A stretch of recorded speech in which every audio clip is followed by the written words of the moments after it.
Selamat datang kami ucapkan kepada Bapak Agus Sobar selaku Wakil Ketua 3 Bidang Kemahasiswaan.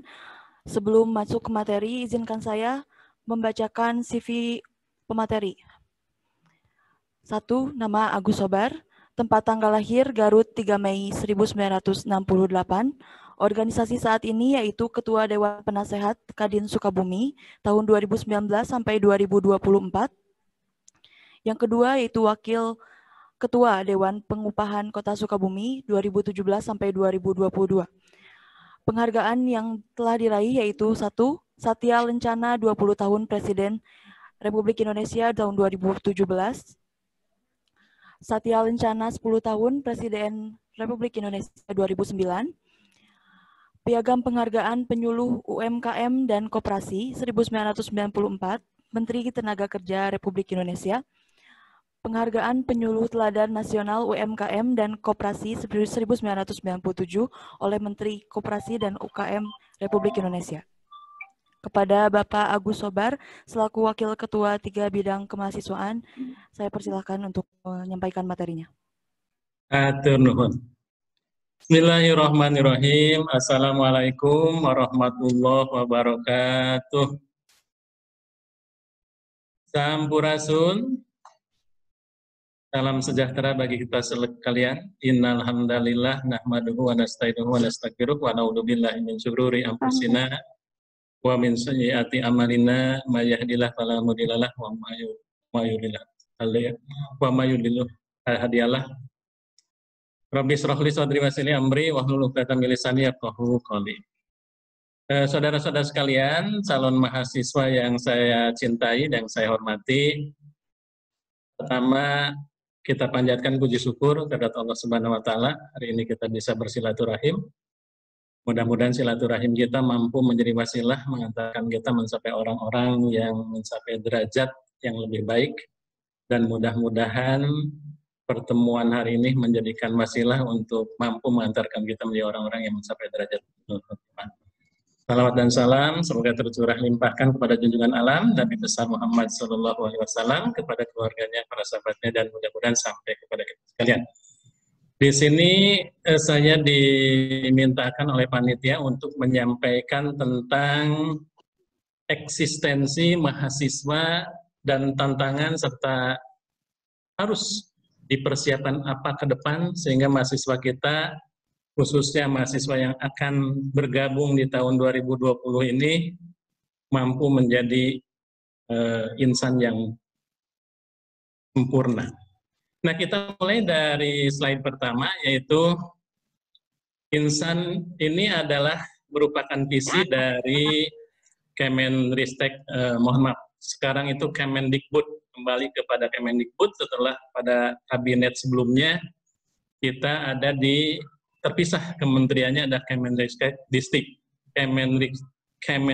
Dikti, dan sekarang kembali kepada Kemendikbud RI. Nah, di bagian atau di Direktorat Jenderal Pendidikan Tinggi. Ini adalah visi dari Kemendikbud, ya. Nah, ini adalah visi dan misi tentang pembinaan mahasiswa di Indonesia. Untuk mencapai visi tadi, mewujudkan insan kamil, mahasiswa Indonesia yang betul-betul mampu mengakomodir kepentingan kita ke depan, maka visinya adalah mahasiswa Indonesia cerdas, komprehensif, dan kompetitif. Dan nanti apa yang dimaksud dengan cerdas komprehensif, dan tentu harus dijelaskan dengan lebih detail. Misi dari bidang kemahasiswaan secara nasional, apa yang akan dikerjakan dalam mengembangkan mahasiswa di Indonesia adalah mengembangkan kapabilitas intelektual, emosional, spiritual mahasiswa. Jadi ada 3 dimensi. Yang pertama adalah yang di titik fokusnya adalah intelektual, kemampuan dalam bagaimana menguasai ilmu pengetahuan. Yang kedua adalah mampu juga bersikap mampu dalam hal bagaimana mengendalikan emosi. Yang ketiga adalah dari sisi spiritualnya, dari kehidupan keagamaannya. Kemudian visi yang kedua adalah menumbuh kembangkan kreativitas dan jiwa wirausaha untuk meningkatkan daya saing. Saya kira kita pahami betul setelah era di mana kita mengalami perubahan orde, dari orde baru ke orde reformasi, maka ternyata yang dibutuhkan oleh negara ini adalah bagaimana warga masyarakat, warga negara menjadi job creator, menjadi seorang wirausaha. Dan itu adalah diakomodasi oleh Kemendikbud melalui misi yang kedua ini, bagaimana menumbuhkan, mengembangkan kreativitas dan jiwa wirausaha. Yang ketiga itu adalah menanamkan, yang ketiga adalah menanamkan nasionalisme, karakter kebangsaan, cinta tanah air sebagai warga negara Indonesia dalam wadah NKRI. Jadi kita tahu persis bahwa belakangan ini seringkali muncul fenomena terjadinya kemungkinan untuk terjadinya disintegrasi bangsa. Maka Kemendikbud dalam hal ini Dirjen Dikti memiliki kepentingan untuk bagaimana menanamkan karakter kebangsaan kepada warga negara kita, khususnya ada di kalangan intelektual mahasiswa Indonesia. Lanjut. Nah, apa yang dimaksud dengan cerdas komprehensif tadi? Jadi kan tadi ada bagaimana menciptakan manusia Indonesia mahasiswa Indonesia yang cerdas komprehensif dan memiliki kemampuan yang kompetitif. Nah, yang dimaksud dengan cerdas komprehensif itu adalah pertama adalah beriman, jujur, dan tanggung jawab. Jadi sisi yang pertama yang dimunculkan adalah bagaimana sisi dari segi keagamaan, yaitu beriman. Beriman itu artinya adalah percaya adanya Tuhan Yang Maha Esa dan menjalankan syariat agama. Beriman, jujur, tanggung jawab, itu ada cerdas komprehensif dari dimensi yang pertama. Yang kedua adalah ramah, toleran, dan peduli. Tadi bahwa yang agak mengalami kedodoran dalam kita berbangsa itu adalah terutama terjadinya degradasi nilai-nilai toleransi. Di sini ada pemerintah, utamanya adalah bagaimana mencoba untuk menjaga toleransi dan bagaimana mencoba untuk menjadikan warga negara menjadi warga negara yang memiliki kesatuan dan memiliki kepedulian secara sosial. Yang ketiga, yang dimaksud dengan cerdas komprehensif itu adalah sehat, disiplin, dan tangguh. Jadi bagaimana mahasiswa yang memiliki badan yang sehat, memiliki kedisiplinan, dan memiliki ketangguhan dalam pendirian.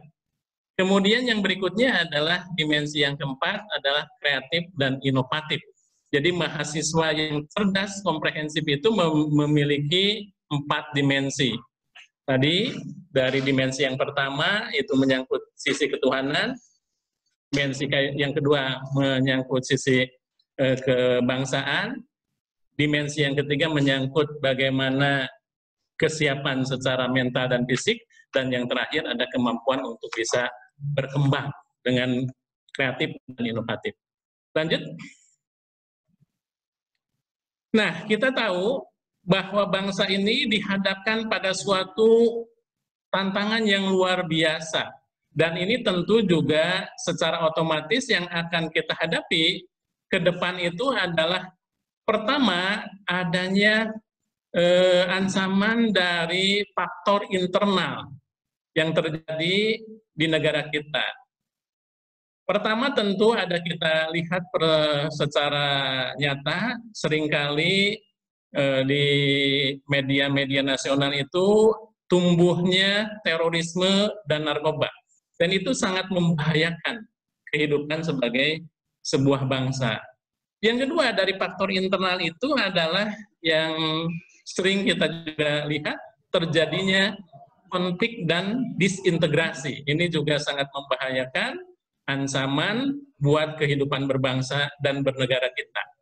Kemudian yang ketiga, ancaman yang datangnya dari dalam adalah terutama sifatnya kesenjangan secara ekonomi. Bahkan ini seringkali dijadikan sebagai alasan terjadinya ketidakharmonisan dalam kehidupan bernegara. Ini adalah yang datangnya ancaman dari dalam. Sedangkan ancaman yang datangnya dari luar bagi bangsa negara kita ini adalah pertama, sudah nyata-nyata bahwa belakangan ini dan ke depan itu akan terjadi globalisasi, di mana negara sudah tidak lagi dipisahkan berdasarkan batas-batas negara secara de jure, tetapi arus informasi itu sepertinya seperti bisa masuk ke semua lini tanpa bisa dilakukan filterisasi gitu ya. Kemudian secara global juga terjadinya sumber daya alam yang semakin berkurang.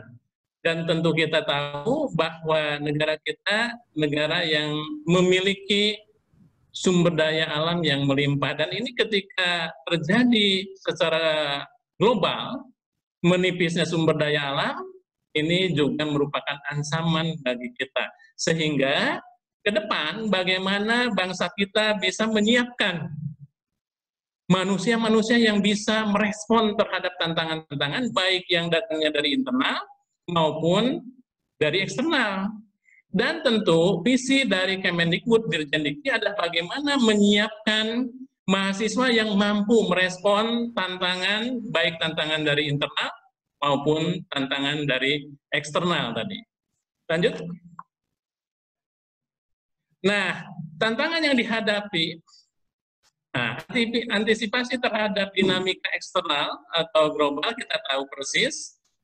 Kita ini ada di lingkungan di mana kita ada terletak di dua samudra, yaitu Samudra Hindia dan Samudra Pasifik. Dan kita letaknya sangat strategis, ada di dua benua, di antara dua benua, Asia dan Australia. Maka globalisasi ini sudah nampak sekali di depan kita. Pertama, misalkan ada ASEAN Free Trade Agreement, Fakta Perdagangan Bebas negara-negara ASEAN. Kemudian ada North American Free Trade Agreement, ada Fakta Perdagangan Bebas dari negara-negara di Amerika Utara.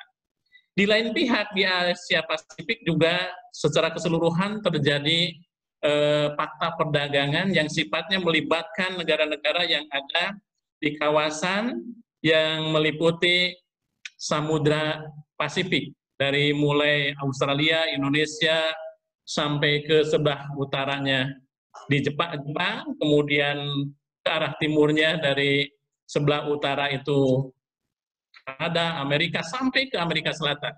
Nah, ini adalah konon katanya masa depan dunia ada di sekitaran Samudra Pasifik. Tentu ini adalah konsep global yang harus kita antisipasi. Nah, intinya adalah bagaimana kita meningkatkan keunggulan komparatif dan kompetitif sebagai sebuah bangsa. Maka ketika kita dihadapkan pada ancaman, bagaimana kita meningkatkan keunggulan komparatif dan kompetitif sebagai sebuah bangsa, maka kampus memiliki tanggung jawab yang utama. Jadi ke depan dan hari ini adalah mahasiswa merupakan faktor yang variabel yang paling penting sebagai calon pemimpin bangsa yang dididik melalui perguruan tinggi, bagaimana bisa merespon terjadinya arus globalisasi yang luar biasa. Nah, tentu dibutuhkan mahasiswa-mahasiswa yang memiliki wawasan kebangsaan. Lanjut. Nah, lanjut. Karena kita masih banyak sekali yang harus kita, ini. Lanjut. Kita singkat saja, yang kemudian, lanjut. Lanjut. Lanjut lagi. Lanjut. Nah, siapa yang harus bertanggung jawab? Mohon ke belakang lagi sedikit. Oke.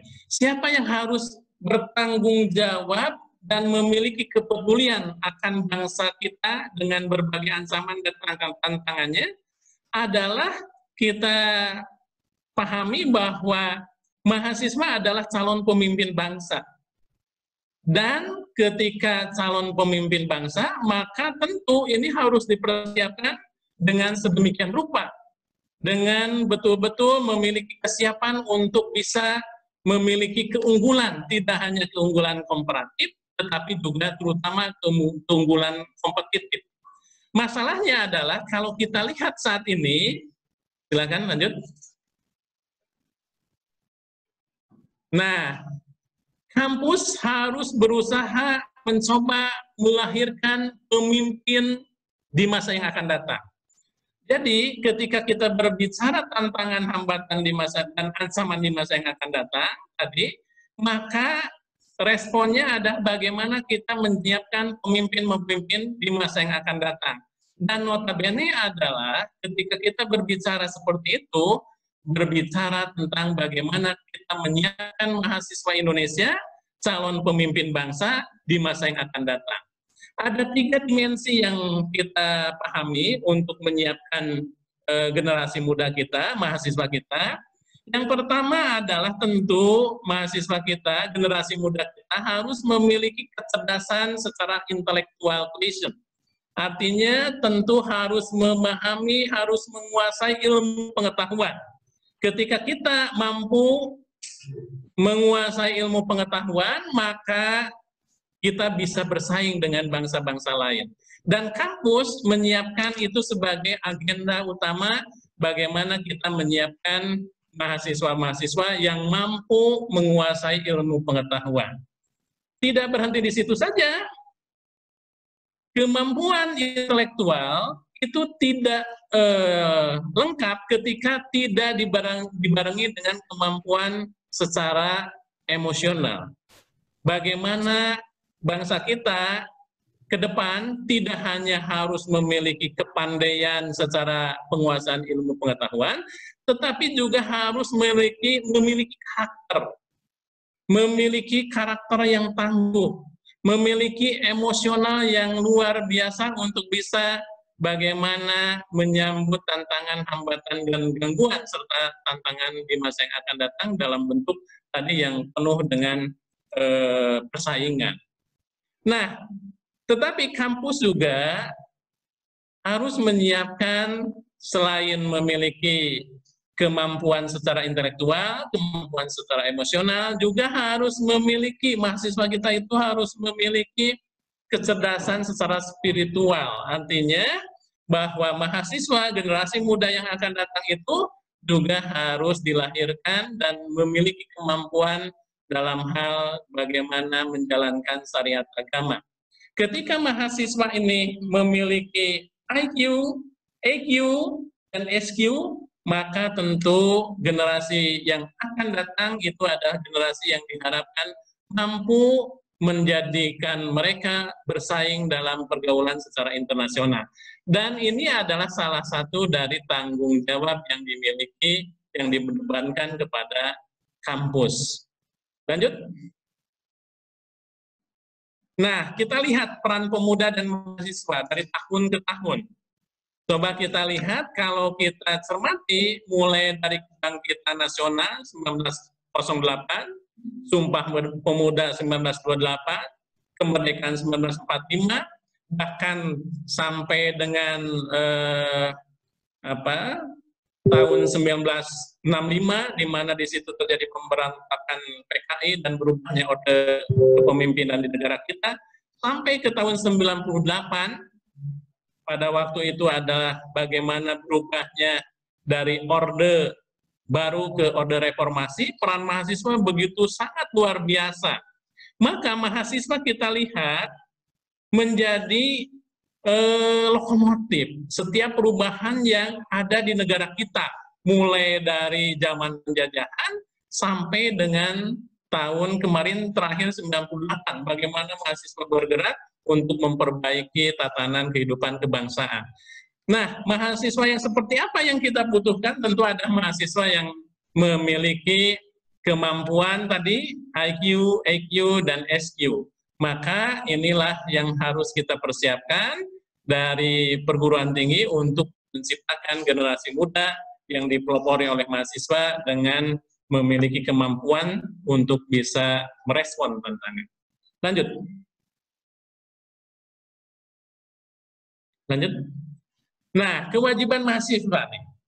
Kita lihat kewajiban mahasiswa Indonesia pertama adalah menjaga nama baik bangsa dan negara. Jadi mahasiswa bagaimana memiliki semangat kebangsaan. Mahasiswa bagaimana memiliki kemampuan untuk menjadi lokomotif dalam menciptakan nasionalisme. Dan inilah tanggung jawab mahasiswa yang pertama, bagaimana menjaga nama baik bangsa dan negaranya. Tentu karena kita dilahirkan di Indonesia, warga negara Indonesia, hidup di Indonesia, semuanya harus memiliki jiwa bagaimana memupuk nasionalisme, menjaga nama baik bangsa dan negara. Yang kedua, mahasiswa itu adalah harus menyelesaikan tugas dan kewajibannya dengan baik. Arah peran mahasiswa. Kita tahu persis bahwa mahasiswa itu diarahkan dan dengan sistem pembelajaran di perguruan tinggi, maka mahasiswa itu bisa suatu saat ketika sudah keluar dari perguruan tinggi, bisa menjadi seorang profesional di bidangnya. Misalkan menjadi ahli hukum, menjadi ahli ekonomi. Kalau dari bidang dari bidang fisika, misalkan melahirkan ahli nuklir. Nah, maka itu adalah kemungkinan arah mahasiswa ke depan ketika mahasiswa menggeluti profesi secara totalitas gitu ya. Maka banyak kita lihat mahasiswa yang kemudian menjadikan kaum profesional. Mereka betul-betul sangat ahli di bidangnya dan memiliki profesi sesuai dengan background pendidikannya. Yang kedua, mahasiswa juga banyak yang akhirnya menjadi seorang wirausaha. Tentu ketika menjadi wirausaha, mahasiswa diawali dengan memiliki ketertarikan dalam dunia bisnis. Tadi kalau arah peran mahasiswa menjadi profesional, mereka lebih banyak mahasiswa yang bergerak di bidang organisasi profesi mahasiswa. Mulai dari himpunan jurusan atau himpunan program studi misalkan. Nah, profesi ke arah sananya ketika ketertarikan itu muncul sebagai seorang profesional, tapi kalau yang dilahirkan menjadi seorang entrepreneur, maka ketertarikannya lebih kepada bagaimana pengembangan dunia usaha. Masuk menjadi kelompok-kelompok di mana senantiasa mengembangkan jiwa-jiwa kewirausahaan. Dan itu adalah akhirnya mampu menjadikan mahasiswa tersebut di kemudian hari menjadi entrepreneur. Bisa juga mahasiswa yang tertarik dengan dunia riset, dengan dunia penelitian. Maka mahasiswa yang seperti ini, kemungkinan di masa yang akan datangnya bisa menjadi seorang ilmuwan yang menggeluti, mendalami, dan mengembangkan dunia keilmuan, dan bisa juga mereka masuk ke dunia birokrat atau masuk ke pemerintahan.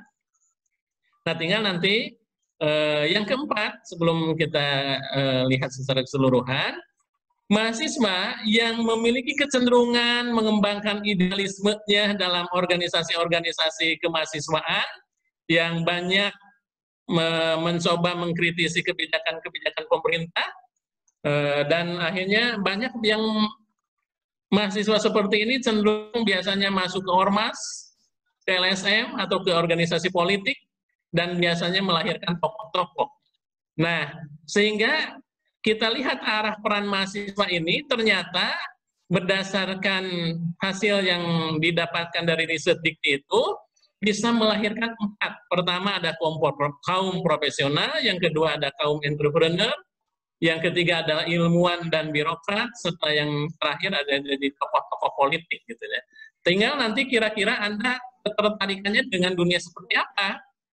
Ya, yang paling penting adalah Anda harus fokus di bidangnya, Anda menggeluti dengan benar-benar apakah tujuan Anda kuliah ini seperti apa tadi.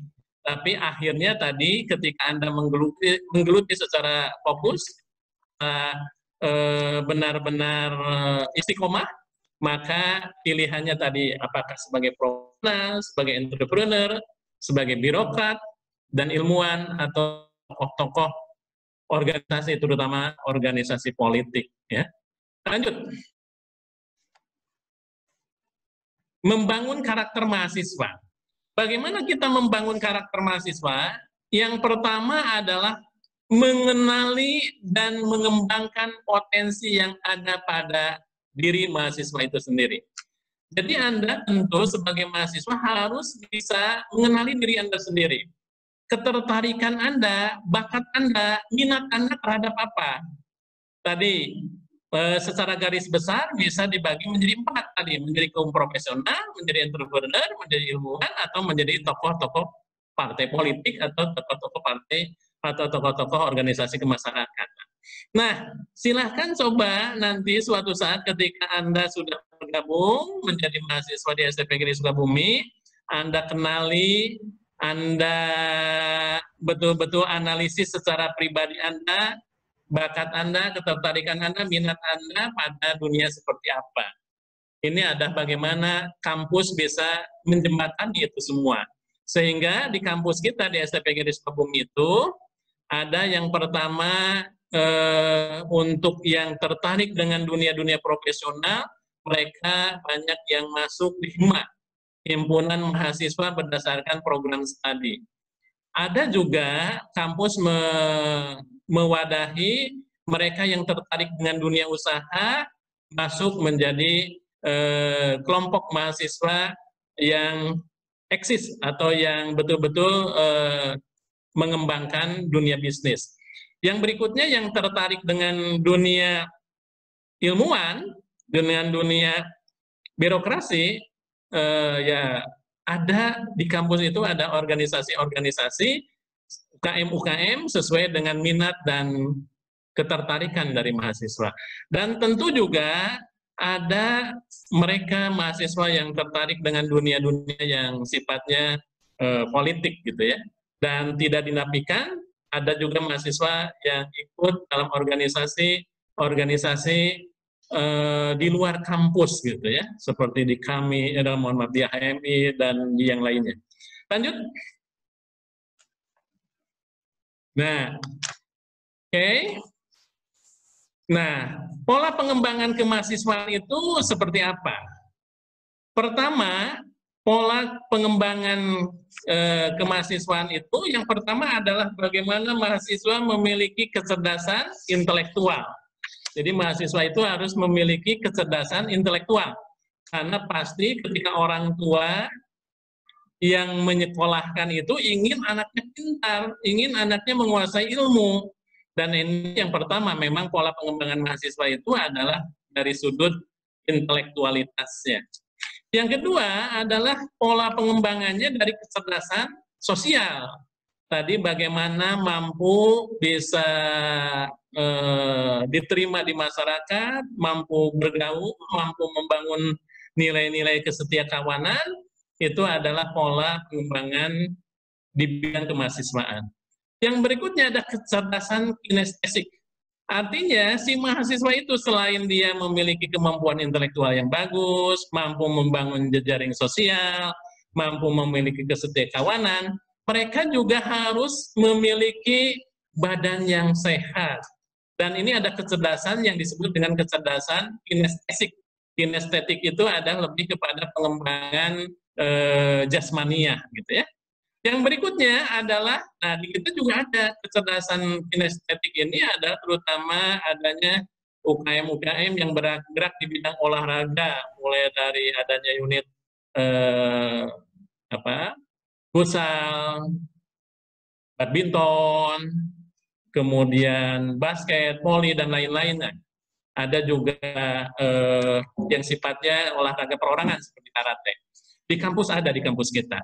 Kemudian adalah pola pengembangan mahasiswa itu adalah memiliki kecerdasan spiritual. Artinya adalah memiliki kemampuan dalam hal pendekatan religi, nilai-nilai keagamaan. Dan yang terakhir adalah memiliki kecerdasan emosional. Ini adalah pola pengembangan kemahasiswaan. Jadi mahasiswa yang betul-betul diharapkan itu ada mahasiswa yang bisa memahami dan berkembang secara bersamaan dari mulai kecerdasan intelektual sampai kecerdasan emosional. Lanjut, ada tanya jawab? Oke. Filosofi kepembinaan kemahasiswaan itu adalah bagaimana kita melihat insan yang cerdas. Insan yang cerdas itu tadi adalah memiliki jiwa. Nah, jiwa dan raga yang sehat. Pertama adalah dari sisi jasmaniah. Kemudian kedua adalah dari sisi emosionalnya, kemampuan merasakan membangun kesetiakawanan. Dan yang ketiga adalah dari pola pikirnya, intelektualnya. Jadi insan cerdas itu meliputi jiwa raga, kemampuan emosional, dan kemampuan intelektual. Ini filosofi dari pembinaan kemahasiswaan, pembinaan dari mahasiswa Indonesia. Ini sudah digariskan, sudah menjadi misi dari bagaimana Kemendikbud, khususnya Dirjen Dikti, untuk membangun mahasiswa Indonesia ke depan. Lanjut.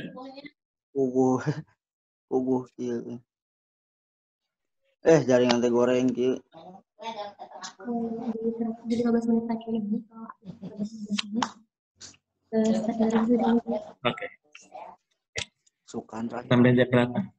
14 masih ada 15 menit lagi ya. Oke. Lanjut. Ini masih sama dengan yang tadi. Lanjut. Nah, 5 wajah mahasiswa Indonesia berdasarkan penelitian dari Mas Ruki tahun 2012. Nah, wajah mahasiswa Indonesia itu coba kita lihat.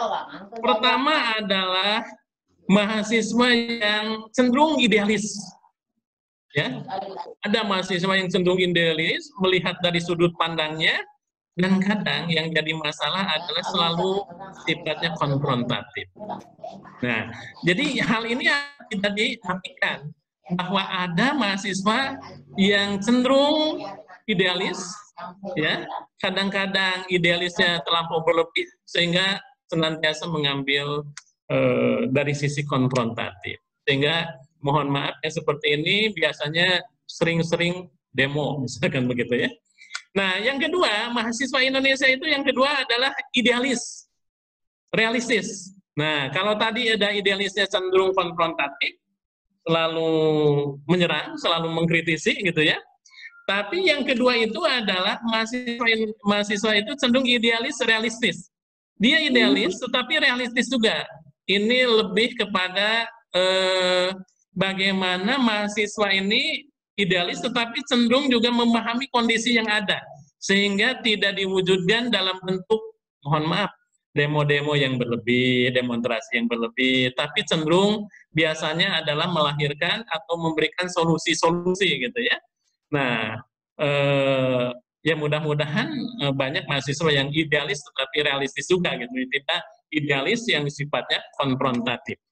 Kemudian juga ada mahasiswa yang cenderung oportunis. Jadi kalau oportunis ini lebih bagaimana memanfaatkan situasi gitu untuk kepentingan, mohon maaf, kadang-kadang agak kurang bagus lagi. Terutama ada yang oportunis ini cenderung memanfaatkan peluang-peluang, tetapi ujungnya adalah untuk kepentingan-kepentingan yang sifatnya sangat sempit gitu ya. Ada juga yang seperti itu. Kemudian yang keempat, ada mahasiswa yang cenderung profesional. Jadi mensikapi segala sesuatunya ada berdasarkan tataran ilmu pengetahuan yang dimilikinya, dan cenderung ini adalah lebih kepada sifatnya profesional. Dan ada juga wajah mahasiswa kita itu yang cenderung rekreatif. Jadi cenderung bagaimana mereka lebih kepada polanya untuk mendapatkan kebahagiaan, senang-senang lah, rekreasi gitu ya. Jadi dianggap bahwa belajar itu ada sebuah, di kampus itu ada sebuah rekreasi untuk mendapatkan kesenangan gitu. Baik dengan organisasi ataupun dengan pola pergaulan yang mereka kembangkan. Nah, ini adalah wajah mahasiswa kita nih. Ya, mungkin nanti ketika Anda suatu saat sudah menjadi mahasiswa di STPGRI Sukabumi, maka nanti kita akan lihat nih, apakah Anda cenderung idealis konfrontatif, idealis realistis, atau oportunis, profesional, atau cenderung rekreatif. Lanjut. Lanjut. Lanjut. Nah, bagaimana mahasiswa memiliki kemampuan soft skill yang baik? Masalahnya ternyata kadang yang dihadapi oleh pemimpin-pemimpin kita adalah ketika tidak memiliki soft skill yang baik. Maka kampus adalah bagaimana menciptakan habit, menciptakan mahasiswa, anak didik yang betul-betul memiliki kemampuan soft skill yang baik. Nah, mulai dari minat dan bakatnya, tentu itu adalah pembawaan dari keluarga, dan kemudian pembawaan secara psikologisnya itu. Yang kedua adalah dari lingkungan yang didapatkan selama pembelajaran.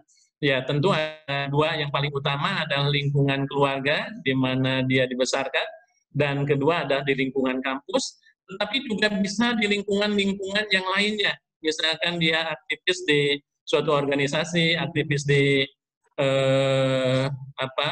organisasi politik, organisasi kemasyarakatan, organisasi agama.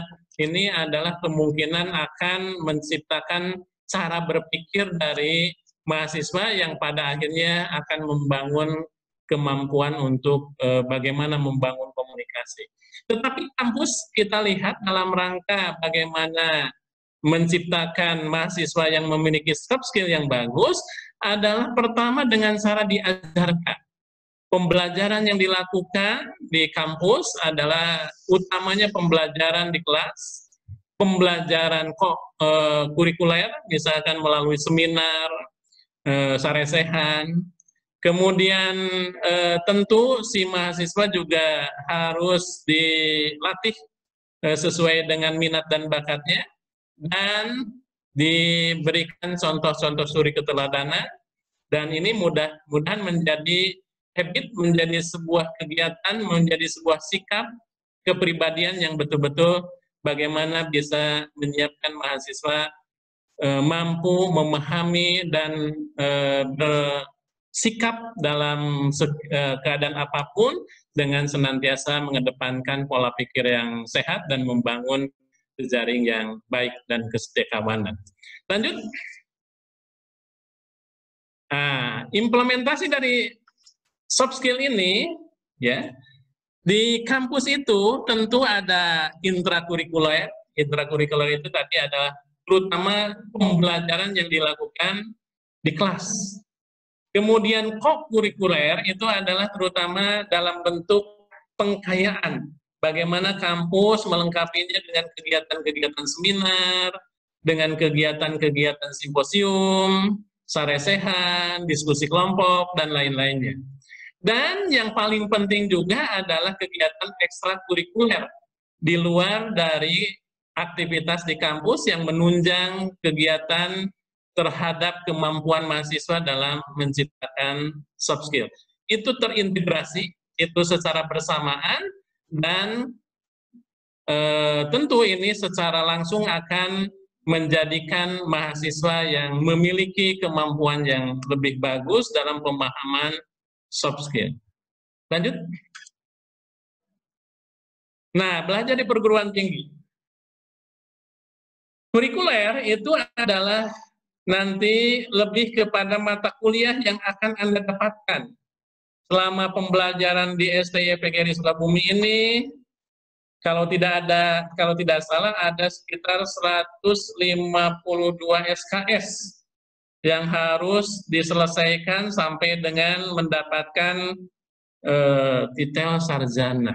Dan kegiatannya terutama dalam bentuk kegiatan di kelas atau klasikal ya. Jadi pembelajaran dengan dosen, diskusi dengan dosen, difasilitasi oleh dosen, kemudian pengembangan keilmuan dengan cara dilaksanakan di kelas, itu tentu akan melahirkan kemampuan mahasiswa dalam pemahaman teori-teori, pemahaman-pemahaman tentang ilmu pengetahuan yang akan menjadi bekal untuk ke depan apakah mereka menjadi seorang profesional, menjadi seorang entrepreneur, ataupun yang lain. Kokurikuler ini ada kegiatan penunjang mata kuliah. Bentuknya tadi bisa seminar, simposium, kemudian saresehan, dan lain-lainnya. Ini juga sama menguat dari penguasaan mahasiswa dalam soft skill, gitu ya. Nah, ekstrakurikuler ini ada kegiatan minat bakat melalui organisasi. Maka akan lebih bagus ketika mahasiswa itu senantiasa memiliki ketertarikan dan mengembangkan kemampuannya dengan cara berorganisasi. Harapannya adalah kita mampu melahirkan mahasiswa yang betul-betul mampu memahami tadi intelektualitasnya, kemampuan penguasaan ilmu pengetahuan, kemampuan dalam bersikap, dan tentu membangun kesetikawanan serta memiliki kesolehan secara sosial, gitu ya. Nah, lanjut. Lanjut, 5 menit lagi. Lanjut. Lanjut. Oke.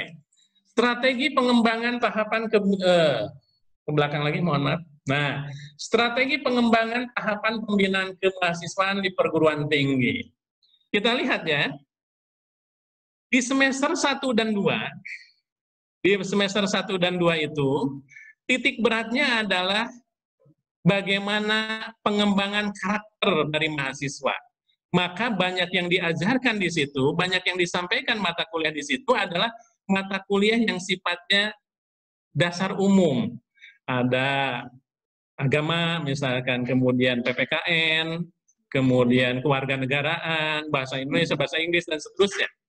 Kemudian ada pengenalan potensi diri dan atau potensi khusus. Jadi ketertarikan, minat, bakat tadi menjadi dasar ketika pembelajaran pada semester-semester awal.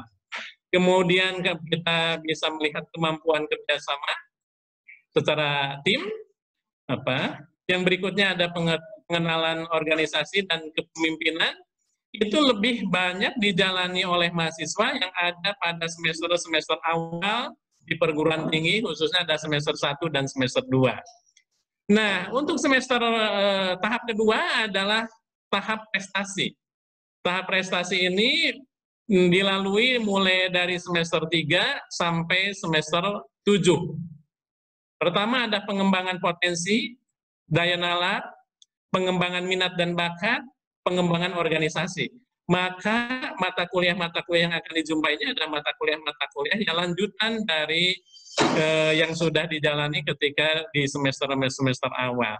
Dan pada semester akhir, ya, semester akhir mulai dari semester 6 sampai semester akhir 8, semester 8 karena untuk S1 itu hanya 8 semester. Maka nanti akan terlihat kecenderungan dari pola pembinaan dan pola minat bakat serta kecenderungan keinginan mahasiswa. Pertama adalah mata kuliah yang disajikan di sini ada mata kuliah yang sifatnya sangat sesuai dengan kecenderungan keahlian. Misalkan untuk mereka yang kebetulan di keuangan, memperdalam tentang keuangan, yang memperdalam tentang SDM, memperdalam tentang operasional, memperdalam tentang marketing, dan seterusnya. Termasuk juga yang di bidang akuntansi, kecenderungan apakah menjadikan seorang akuntan murni yang betul-betul tertarik dengan pengembangan keilmuan, atau mereka yang kebetulan tertarik menjadi seorang akuntan berprofesi sebagai sebagai